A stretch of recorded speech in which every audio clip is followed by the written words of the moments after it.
नींव रखी और इससे पहले पीएम मोदी के मंच पर पहुंचने पर मुख्यमंत्री योगी आदित्यनाथ ने उनका स्वागत किया। इस दौरान वहां उत्तर प्रदेश की राज्यपाल आनंदीबेन पटेल और दूसरे मंत्री मौजूद रहे और बाद में प्रधानमंत्री नरेंद्र मोदी ने लोगों को संबोधित किया, जिसमें उन्होंने योगी आदित्यनाथ की तारीफ की और विपक्ष पर जमकर हमला बोला।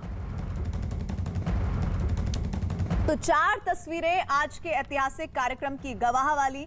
योगी ने उनका सम्मान किया जब प्रधानमंत्री मंच पर आए और राजा महेंद्र प्रताप के नाम से यूनिवर्सिटी की नींव रखी गई और इसके साथ ही पीएम ने जायजा लिया डिफेंस कॉरिडोर का और मिशन 2022 की आधारशिला के तौर पर इस इवेंट को देखा जा रहा है, जिसमें प्रधानमंत्री ने योगी आदित्यनाथ की न सिर्फ तारीफ की बल्कि वो विपक्ष पर भी हमलावर रहे।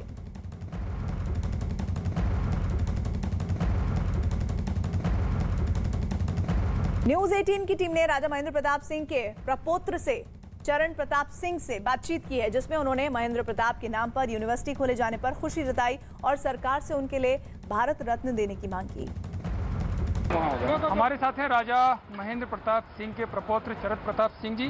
चरण जी, आज प्रधानमंत्री मोदी ने शिलान्यास किया राजा महेंद्र प्रताप जी के नाम पर। क्या आपको लगता है कि जो सम्मान पहले मिलना था वो काफी देर से मिला है?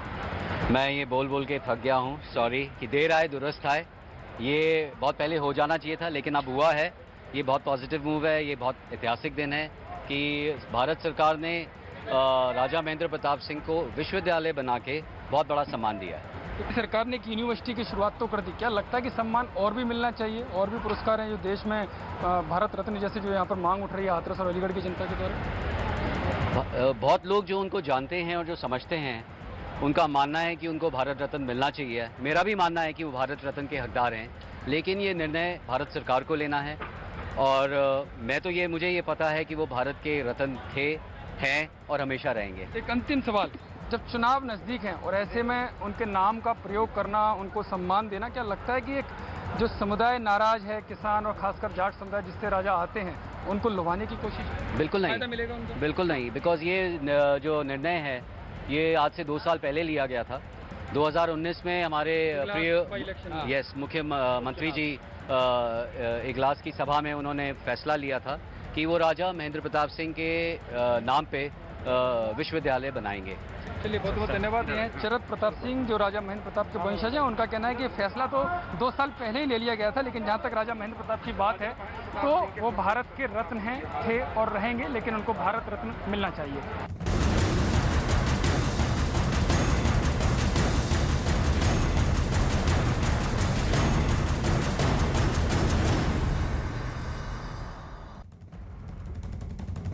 और अब बात बारिश और बाढ़ से हुए नुकसान की और इस बीच भारत का ये नक्शा और उसमें हम आपको दिखाएंगे कि किस तरह से हालात हैं गुजरात में। वो गुजरात जो इस वक्त बाढ़ और बारिश से त्राहिमाम है। गुजरात के किन हिस्सों में सबसे ज्यादा तबाही और बर्बादी हो रही है वो भी आपको बताएंगे। तो सबसे पहले गुजरात के उन 4 जिलों का जिक्र कर लेते हैं जो इस वक्त भीषण बाढ़ की चपेट में है, जिसमें भावनगर का नाम है, जूनागढ़ है, राजकोट है और साथ ही साथ ये वो हिस्से हैं जहां पर अब जाना सड़क के जरिए बहुत नामुमकिन हो गया है। राजकोट, जामनगर, भावनगर और जूनागढ़। गुजरात में बाढ़ और बारिश ने मुसीबत खड़ी की हुई है। गुजरात के 4 जिले जामनगर, राजकोट, भावनगर और जूनागढ़ में बाढ़ और बारिश ने हाहाकार मचाया हुआ है।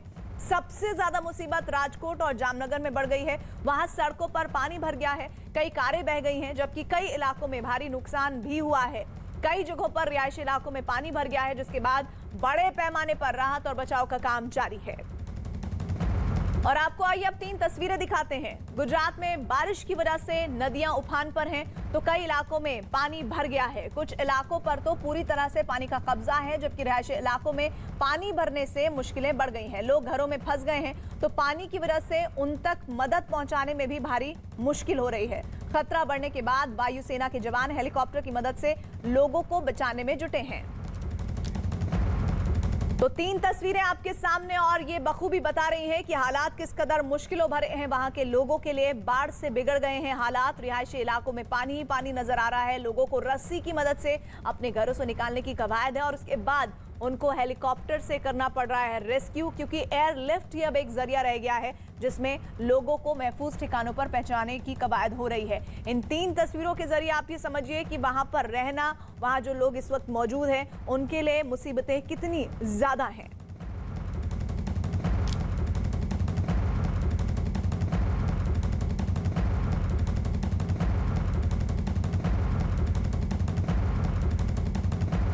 गुजरात में भारी बारिश और बाढ़ के बाद कई इलाकों में हालात बिगड़े हुए हैं। जामनगर के पास नागेश्वर में फंसे लोगों को वायुसेना के जवान हेलीकॉप्टर की मदद से बचाने में जुटे हैं, जबकि दूसरी तरफ जामनगर के रिहायशी इलाकों में पानी भरने से कई लोग अपने घरों में ही फंस गए हैं, जिसके बाद बचाव दल की टीम ने इन लोगों को काफी देर तक कोशिश करने के बाद पानी से बाहर निकाला और सुरक्षित जगहों पर पहुंचाया।